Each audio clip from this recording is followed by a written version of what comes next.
Own, and I'm here with Chip Baker. How are you doing today, Chip? Doing just fine. Can you kindly tell us a little bit about what you do in life? Well, what I do in life, my day job, I'm a teacher coach.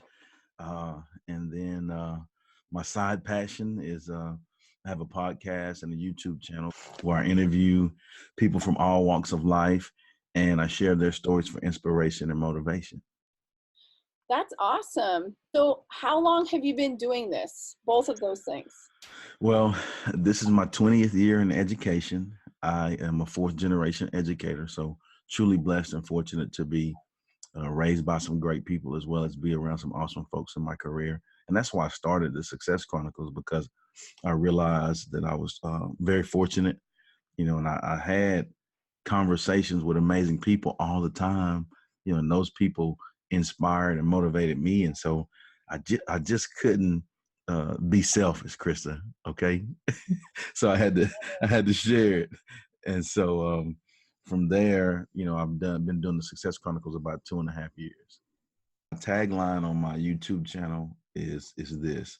And every time I say this, it gives me chills because I wholeheartedly believe in it. Live, learn, serve, inspire, and then go get it.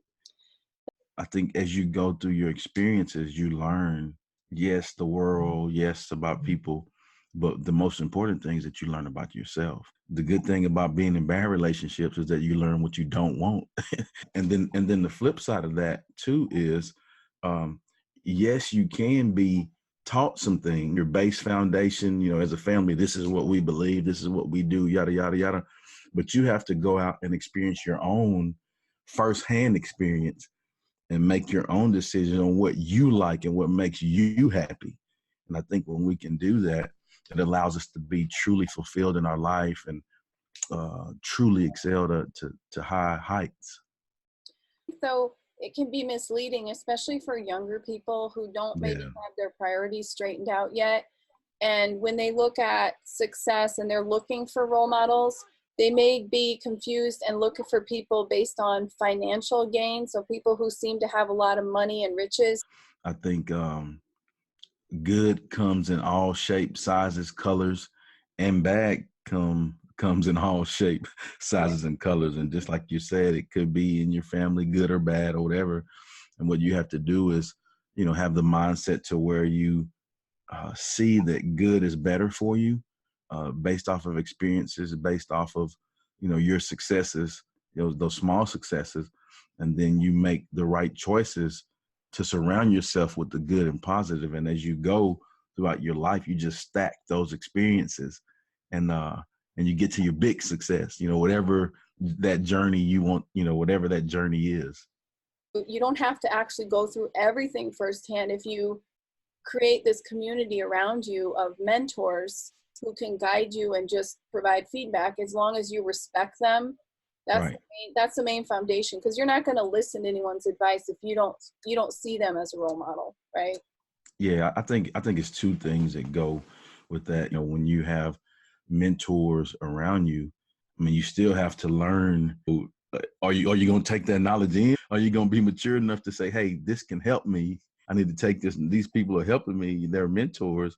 But then the second phase of that is you have to trust your gut feeling. Like when you see, for example, as I say this, I think about growing up, and I've talked about this a lot. People that have heard me speak. There was a guy growing up in my town, Mr. Norris McDaniel. He was my elementary baseball coach. He was my principal in my elementary school. Ended up being the superintendent in our schools in our town. And so, just seeing that guy, the way he did what he did, how he treated people, how he smiled, how he enjoyed what he did, my gut feeling told me, hey, man, that's a great guy for me to model myself after, whereas I see, the guys, that's not doing right, that's being disrespectful to ladies or, Right. not, like that gut feeling is, hey, that's not such a good thing. And so, I mean, you have to trust your gut. And as you go, none of us are perfect. We all make mistakes. You just live and learn. Well said. And you can get lost along the way. There's nothing quicker to derail you than ego and over promises. Yeah, we never. I think we never stop living and learning until we go visit the big man. I mean, if you want to be great, I mean, Right. if you're shooting for average, then yeah, you just settle for the status quo. But if if you're truly striving to be the best version of yourself, you're gonna have to stretch yourself. You're gonna have to, live and learn. You're gonna have to make some mistakes and learn from those mistakes. And don't be afraid to do that. But then when you make the mistakes, say, hey, I blew that. Right. But learn the lesson and don't do it again. To me, effort counts. 2 words. Like I truly, if there's people in my life that are making effort in the right ways, sometimes people are around people that are like overly, try, and sometimes people may make fun of those people. Like I dig that. Let's go. Uh-huh. I love it. Because you're trying. Like, that's I love it. If you're giving effort, I can rock with that all day. I love that. And you can really tell, can't you, when their heart is into it. Don't be afraid to make mistakes. Be in the moment. Enjoy the experiences. Know that things could be better, but guess what? They could be way worse. And then when you do that, you learn things from those experiences. Take what you've learned and use it in your life to help you be like the best version of yourself. And then from there, you can't be selfish with it. You have to serve, and take the things that you've learned and serve and help others, because there's so many people that have helped you get to where you are. Absolutely. And so once you do that, once you live, learn, serve, it's inspiring. Sometimes you don't realize that you just going through your daily struggles and your daily routines and doing the things that you do. There's somebody watching you and they're inspired by what you do. And so that's why it's important to live intentional and live on purpose and have intentional actions and don't have wasted time. Like time is a valuable commodity. Once it's gone, it's gone. We don't get the moments back. So truly be intentional in those moments. And then the last thing is go get it. To me, no success will be given to you. If it's something that you want to achieve, something that you want to be, somewhere you want to go, you have to go get it. I mean, as simple as that. It's a mentality. And I think when you have that mindset and mentality of the go get it mentality, you make things happen. Like, hey, I'm not waiting for anybody to come to do it for me. I have to get it done. And in doing that, in making the effort to do that, is where you improve and where you get better, because you're going to get it. And, that's not to say, things aren't, rough or whatever, but, you control your destiny. Guess what? You can control your destiny, And so that's my tagline: live, learn, serve, inspire. Go get it. I love that. That's amazing. Thank you. So many people are waiting for something or Yes. using excuses that there's a dependency on their future with all these outside factors, when 90% of what's going on is in here, in your mind, right? So I always say, if you know your why, you'll find your how. Each closed door is another opportunity to go to another door. I personally feel that everybody should be entitled to a good education, and it should never have a price tag either. Can we make education great again? Every day where I am, the environment that I'm in, like we bust our tails to help kids. And so and we live by that. I mean, we strive to develop the whole child. We work hard to learn that child, and each kid is their own individual. Yes, we have some rules that we're all gonna abide by, and we're all gonna do these.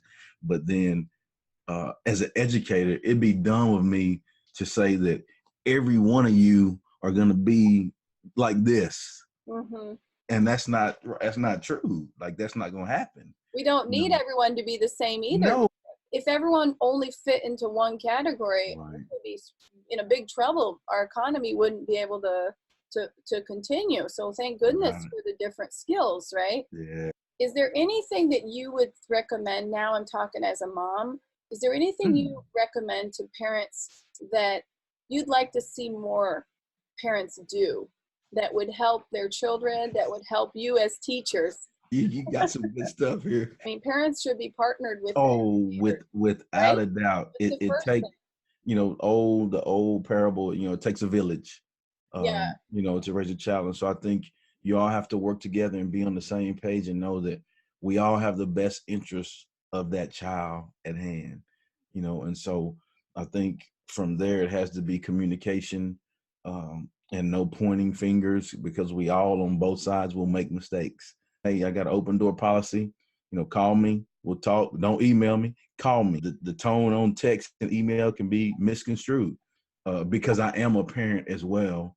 So I see it both ways, and it's funny you asked me that. I was talking to a teacher coach just yesterday. Before we had kids, we were aware and we tried to do things right for kids and try to treat kids right but then when you have kids, I mean, it's really like, how would I want my child to be treated? And so I think you strive to be aware of that as you're doing what you do as an educator.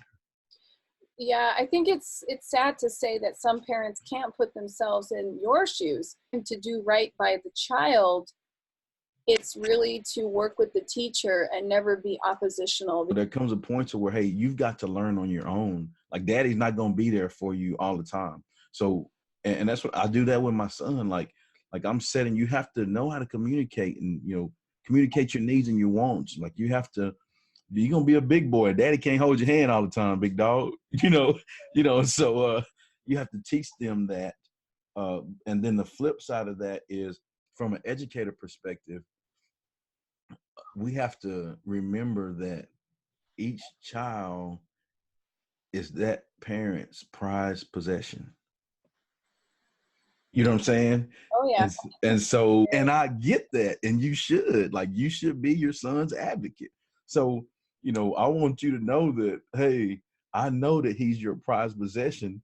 And guess what? Every one of these kids here are my prized possession. And so I'm going to take care of them. And so if you feel he's not taken care of, then we need to get together and let's work it out so we can get him taken care of, because I want to see him excel. It's not about me. I want to see him make it, just like you want to, demand that he make it. And then the third thing is, I think we have to teach our kids to take ownership of their actions. And you said that, what did you do? Like, I don't care about any of that. What did you do? That's what I want to know. Like, you're going to make mistakes, but the deal is, okay, now let's learn from it. Let's figure out what we need to do to help you move on, so that when you get in that situation again, because you will face it again. And when you get in that situation again, now you know how to handle it. When I ask, what did you do? They'll try to immediately answer about what else the other people did. And I'm like, no, I don't want to hear that. We'll get to that in a minute. But right now I want to hear what you did. Well, ultimately, I try to teach my kids that they're going to have to live with their actions. Words you can't take back, especially nowadays with social media. You put something out there and someone records it, or you make a dumb joke, and that's it. I mean, nowadays cyberbullying is a real crime in schools, so it's become a very big thing. So a lot of times your actions aren't erasable. You can apologize, but sometimes it's beyond that, depending on what the circumstance was, right? I think when you are intentional with your actions, you minimize those mistakes, and when you have those mistakes, the people around you know that it's not your heart. You know what I'm saying? Like, my heart is in the right place. I'm giving effort, right. But I still made a mistake, and I apologize for that, and I'm willing to learn and move on. I think when you do that, first, it minimizes the mistakes that you have. But when you do have the mistakes, you move on quicker, because to start with, your effort and your heart was in the right place. That's true. And I think the other thing that children have that we don't have as much is peer pressure. I mean, as we grow into adults, there may be some level of pressure, but it's nothing compared to what teenagers or young children go through in a peer-to-peer setting. And so a lot of times their mistakes, they just have to own it, that they were intimidated in that moment, that they didn't want to be made fun of. They were afraid to stand up for someone who got bullied. Maybe they were passive bystander. It's complicated. It's hard to be a kid. Very, very. I think I feel the pain. Uh, you know. well, you must have a lot of patience too, and you must have a huge heart to be a teacher. I think it takes an unbelievable amount of patience, because I have 4 kids, and people like, I don't know how you do it. 2 kids drive me up the wall, or 1 kid drives me up the wall. And then I imagine having, a class of 30 students or more, several classes rotating. It would be really amazing amount of personalities. And that's the beauty of it, though. I think it's all in the perspective. I mean, I can honestly tell you that I love what I do.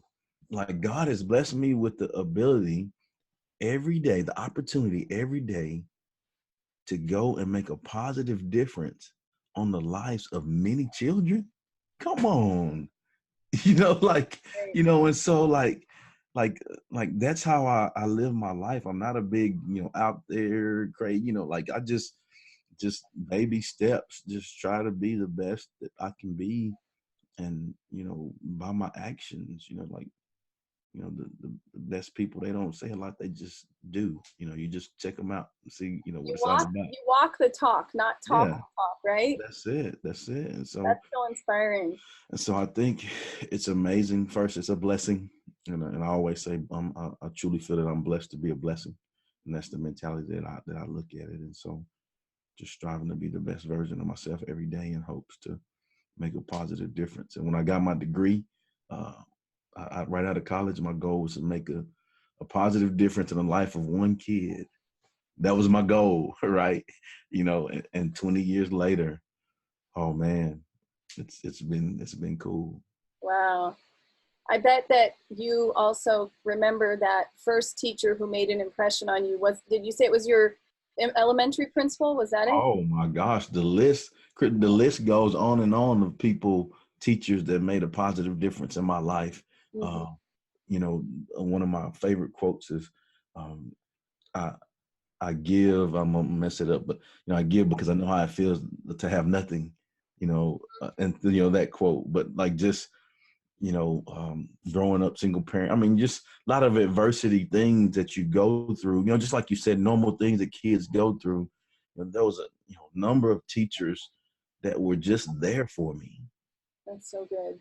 In my hometown, they were just great people to learn from. And, like you said, they walk the talk, like just like they put the effort in to help you be better. And they got on you when you didn't do right. I mean, just all of those things. And just fortunate I just tried to, first of all, I started in my house with my family, because like I said, I'm a 4th generation educator, and the impact that they made. But then when you see outside people doing the same thing, and it's aligned with what my family beliefs are, so it was just awesome experience for me.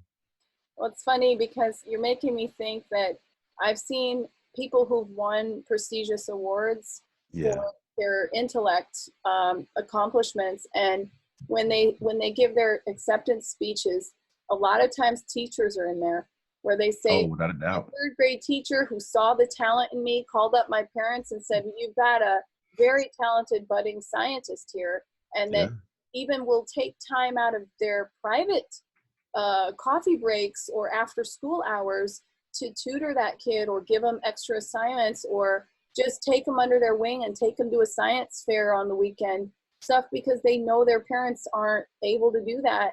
So I think, for some kids, the teachers are even more there for them than their own parents sometimes. Oh yeah, and then when you add in coach to that, you think about it, like during the football season, I spend more time with the kids that I teach and coach than I do with my actual son. And so like, some people don't even realize that, like, he's a little older now and he can be involved and go on trips and all that stuff. But when he was a younger kid, I put him to sleep on Wednesday night, and I wouldn't see him awake till Saturday afternoon. Yeah. We have, JV games Thursdays, varsity games Fridays. We work 7 days a week, have to be at work early, and then I get a window from, 2 o'clock Saturday, have to be back at work, early Sunday, so that I wouldn't see them awake to that time. And so those sacrifices that you make and that the families make for you to be able to do those things, people don't know that. People don't even really have a clue. Like, it's a lot of people like, really? I'm like, yes. And that's just high school, and so just those things, I think. And then as you were saying that too, I was thinking, you think about it, there's no profession, there's no job, there's no anything that takes place without people going through a teacher. We learn until we die, we never stop learning. So you are an everyday hero, Chip. That's exactly how I'm going to describe you.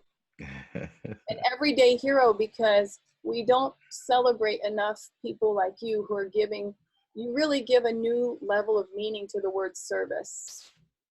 Well, I truly appreciate that. And it means a lot to me, because it means a lot to me. So thank you, Chip.